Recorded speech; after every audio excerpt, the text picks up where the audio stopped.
panalunan sa COG with asukal. Wala ko pang lagayan eh. Ngayon, meron na. Lilipat ko na lang. Sarap magkape sa umaga. Ito yung inaanap ko kasi sa ano eh. Tindahan. Kaso lang naubusan na doon sa trabaho. Kaya tuloy ito yung napanalunan ko.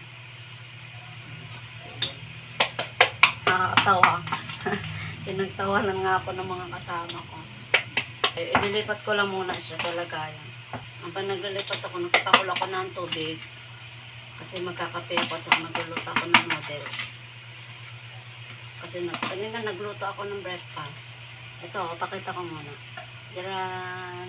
Ay, hindi nakikita. Hayaan mo na. Pagbasahin siya na yung pagbablog. Ang pagbablog ko, hindi pa ako ganun expert.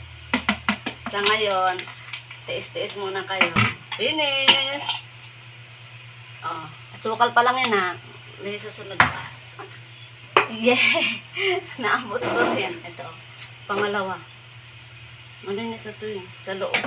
Yung sa labas lang siguro ang gas. And then, susunod. Punasan ko na muna. Para ano. Di pa kumukulo yung kape. Okay.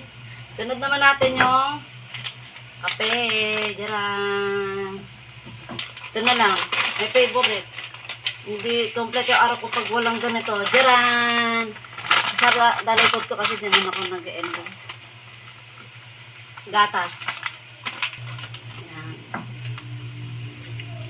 Kailangan ko kasi ng gatas kasi wala akong gatas.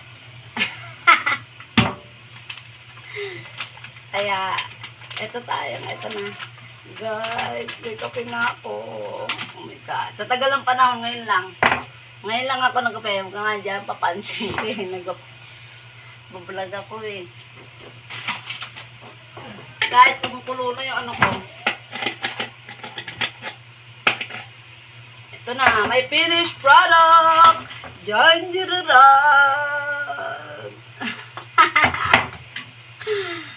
Bye!